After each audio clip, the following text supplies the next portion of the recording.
Hello, welcome to All Star Business Communicator. And we're going to talk about how to write a proposal that never gets ignored. Whether you're in business or you run a career, you're going to want to know how to get your thoughts and ideas across in a way that adds value to whoever it is that is receiving it. And usually you're going to have to write it in a proposal. So today we're going to discuss proposal writing. What's the proposal? Now this is normally a 3-day course that we're going to try to shrink into a couple of minutes. So I wish me all the best getting that done. So I'm going to get right into it. By the way, my name is Brian Oji, and this is brought to you courtesy Inversion. I'm going to talk about that more in a bit.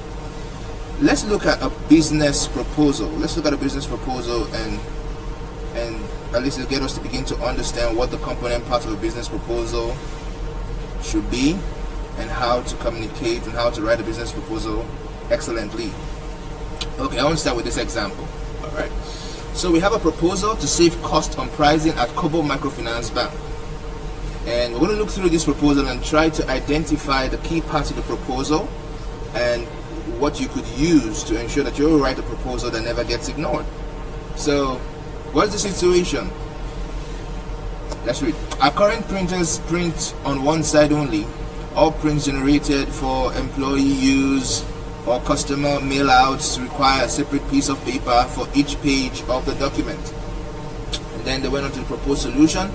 The addition of a two-side printer and two-side printing policy would allow the company to save considerable money on printing on both sides, by printing on both sides where possible. Cost savings would result from using less paper, fewer paper clips, fewer staples, less waste from printing errors. Then the next part of our proposal is where they're discussing the steps involved. So how are they going to make it happen? So you said a problem, you said a proposed solution, so what's going to be involved in it? Okay, so to correct this thing that we're trying to correct, we purchase a printer with two-sided printing capabilities, show employees how to use the printer options to print on both sides, communicate the new policy requiring employees to use two-sided printing wherever applicable, and then went on to list the benefits. What are the benefits of this? Alright,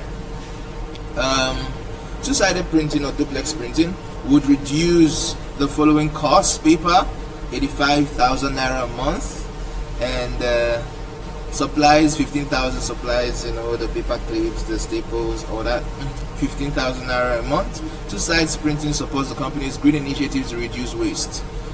Then the next subheading is cost benefit analysis. The cost of the new printer. Now we're going to explain this in detail. Just want us to go through this proposal example to be able to get an idea, a very practical idea of how to write a business proposal that never gets ignored.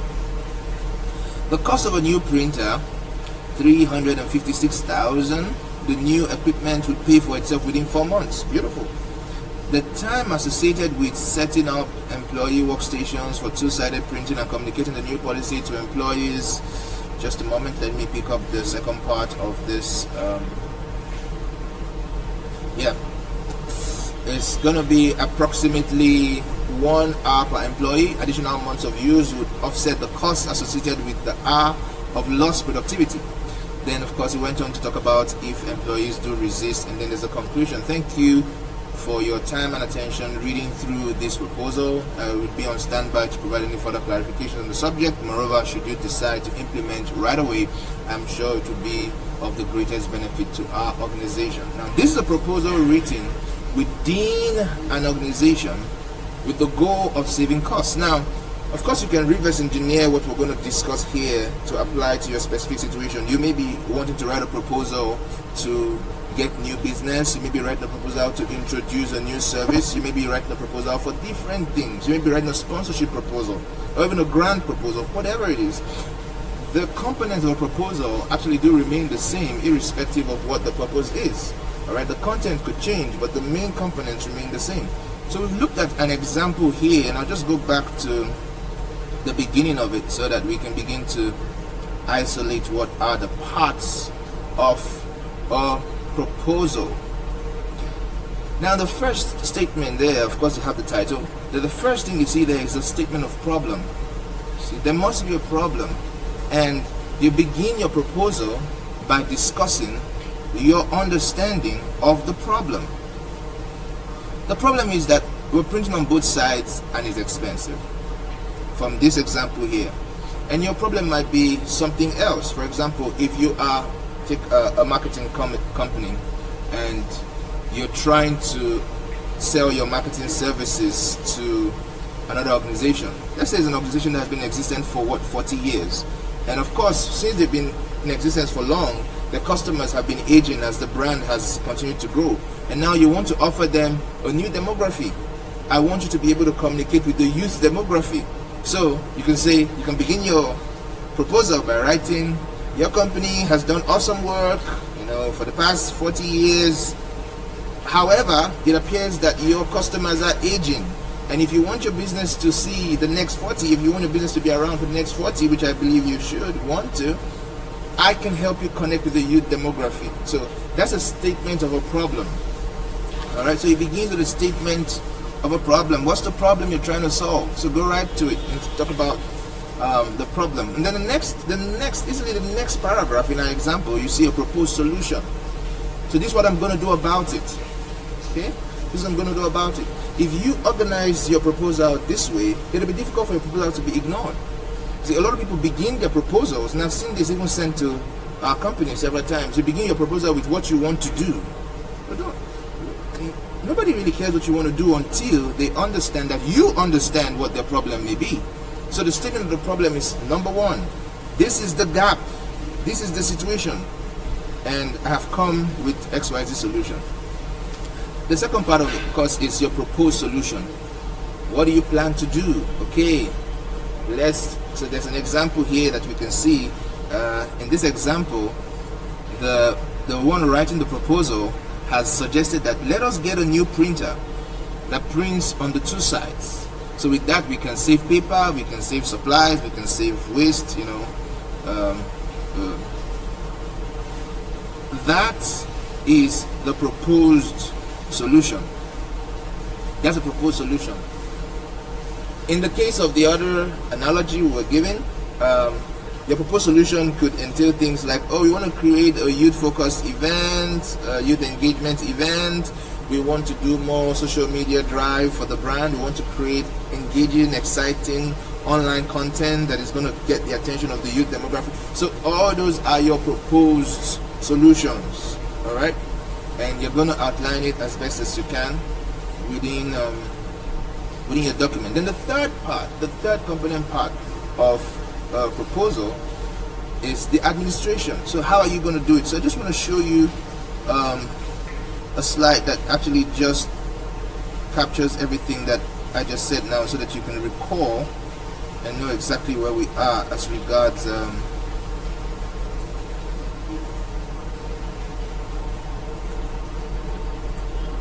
know exactly where. Sorry about that. Okay, all right, so this just captures what I've been talking about so far. The main parts of a proposal include the problem, the proposed solution, and what is called administration. Now, the problem is quite straightforward. It's whatever gap you're trying to fill. The proposed solution is what you think that you can do to solve the problem. Then the administration is where a lot of people have a challenge, and we're going to talk about that in a little more detail. So let's go back to our example and see how they organized what we mean by administration. Just means how you are going to go about it. All right, the how. So I want to do this. This is how I intend to go about it. So that's going to make up administration. So let's go back to that example and look at administration. So you could also get content from that and be able to write an awesome proposal. Now, if you look at the example we have here, from steps involved down, we're talking administration, how it's going to be, and justifying why it is the best thing to do at this time. So you begin to outline, think through. So that's why we always say, before you begin writing in business writing, you've got to have finished what you have to say. You've got to have thought it through end to end. So when you begin writing, it's a well thought out document that you're producing for the person who is picking it up to understand it and give you the kind of audience or the kind of response that you would like. So, of course, the steps are outlined here. They say purchase a printer, and the other steps, and this could apply. And like I said, you could get knowledge from this. This is just an example. You could use this to also write a good proposal. So this is a step-by-step of how I'm going to go about what I want to do. And there's a question that pops up in people's minds is, how much do I tell in my proposals? Just stay with me and I'm going to be able to answer that somewhere later in the course of this broadcast. So how much do you tell in your proposal? Do you tell them everything? If I tell them everything, they're going to take my idea and all right. We're going to get to that. I want to identify a very important part of this proposal document where a lot of people have a challenge. See, it's not enough to say, I would like to do this, or I can do this, and then expect them to figure out how what you're doing is the best thing. Say, I don't know, I've been proposing to XYZ Bank or to this company and they haven't even listened to me. Come on. It's supposed to be a no-brainer. Yeah, it could be a no-brainer in your mind because you are well acquainted with whatever subject you're talking about, much more than whoever it is you're proposing to. So you've got a responsibility to do some form of analysis. Now let's look at this example here. There's a segment that we call cost-benefit analysis. Now, excuse me. What the writer has done in this segment of the proposal is to justify the spend vis-a-vis the benefits. Justify the spend against the benefits, and in the end the goal is to make it look like if you're spending this amount, it's a no-brainer. So the goal of your proposal is to be able to show whoever it is that is reading it that whatever I'm asking you for is actually a no-brainer, and this is actually one of the most important parts of a proposal. When a proposal doesn't have this part, it's always difficult for the people whom you're proposing to be able to understand in practical terms, usually in numerical terms, why they should spend this much money on you or on your solution. All right, so the cost benefit analysis here with this example, the writer isolates the cost of a printer, 356,000, and of course we've been able to capture in the previous subheading benefits how much we're saving on a daily basis. 85,000 and 15,000 altogether is going to be 100,000 thereabout. Then we have 356,000 naira in costs. But you see, we're going to use this thing for much longer than 4 months, 3 months.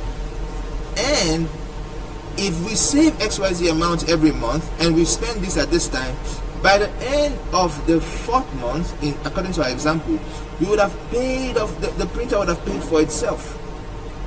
Now, that kind of analysis, all right, really helps people make a decision for your proposed solution. Now, the challenge is you may not know enough about the organization you're proposing to be able to capture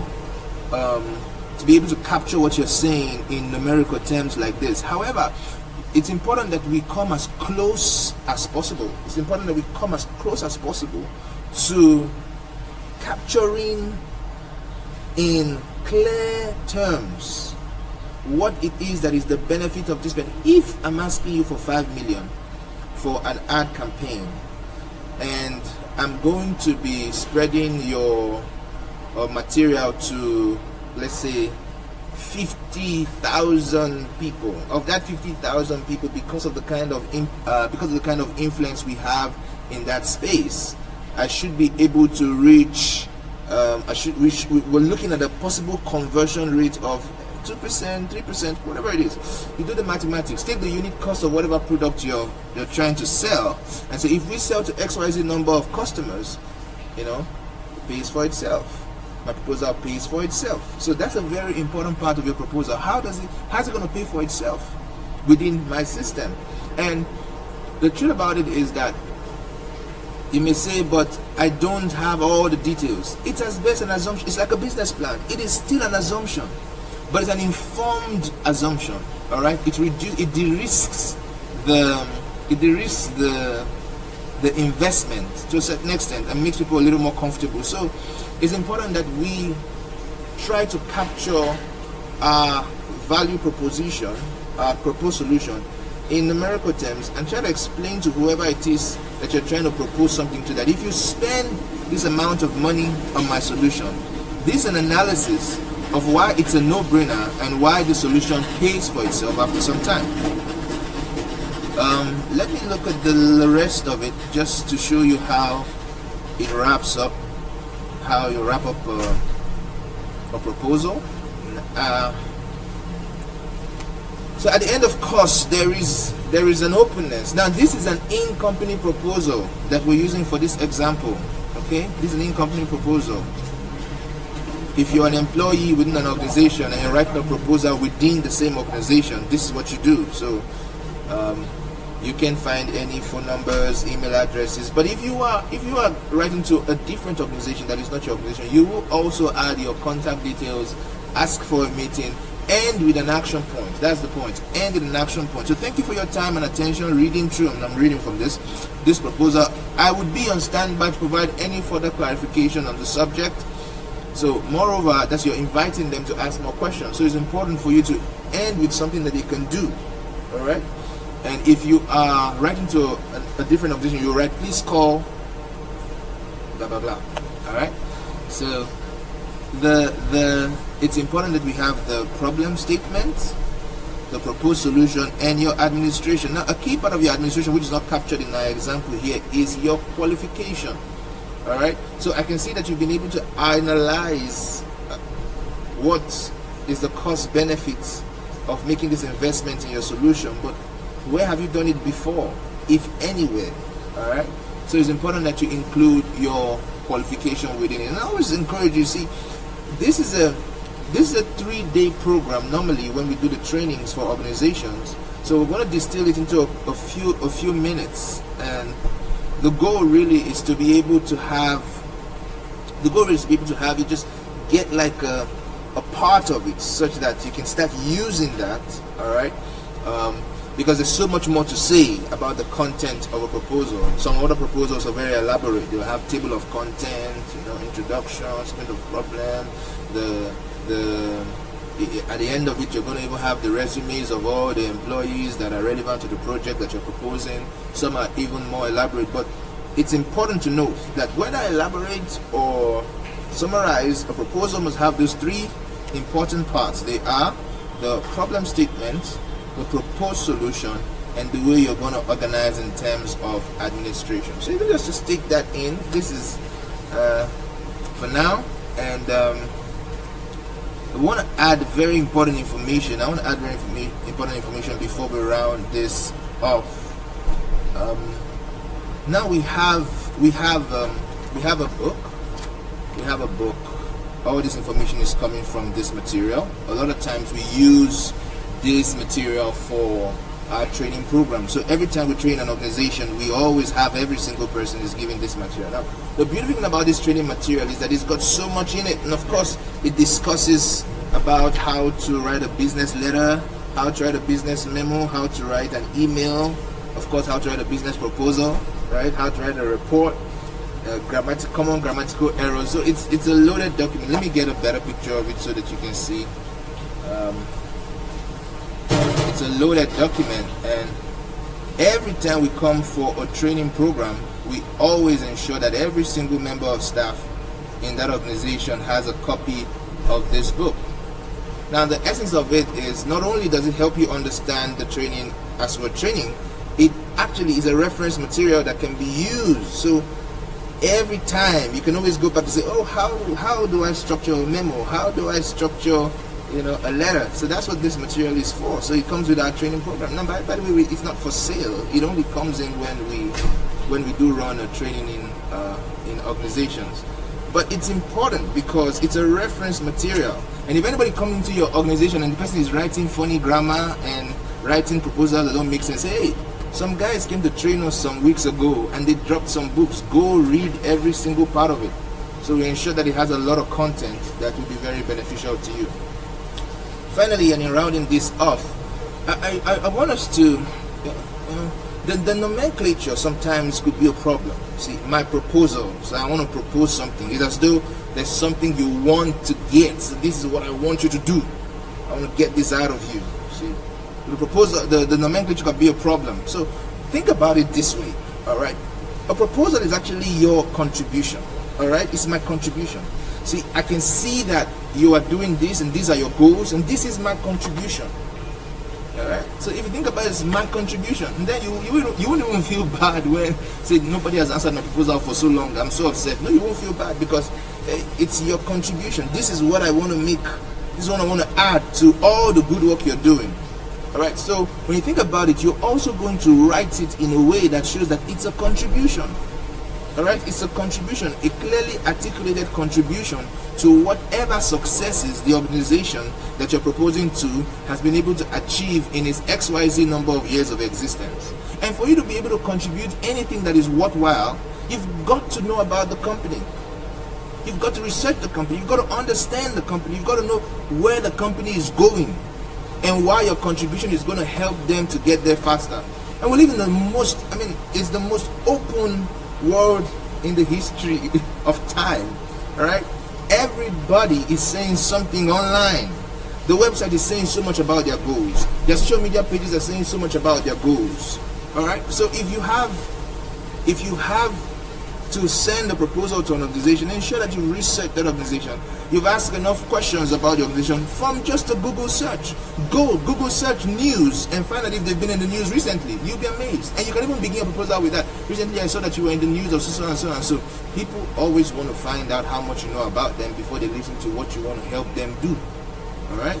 So don't forget the basic parts of a proposal, the problem statement, the proposed solution, and your administration, which should include a cost analysis, something that justifies the investment and shows that, hey, this is a no-brainer. All right, and in that place also you'll also spell out some of your qualifications. Why are you the person to do the job? All right, and our thinking is that a proposal is a contribution. It's my contribution to your excellence, and for that, it's important that we do a lot of background work to understand who you're proposing to, so that you'll be able to propose something that they would love. All right, I hope this has been helpful. I believe it has been. We're going to continue. This is going to go on every Saturday. We're going to be talking about different parts of communication skills. Next Saturday, we're going to take it a step further. Hopefully, we're going to first talk about fundamentals of business writing. There's some fundamentals that we need to just briefly talk about, and then I hope that we'll be able to make our way into business presentation, making effective business presentation, and taking charge of a room when you're working. But until then, keep winning.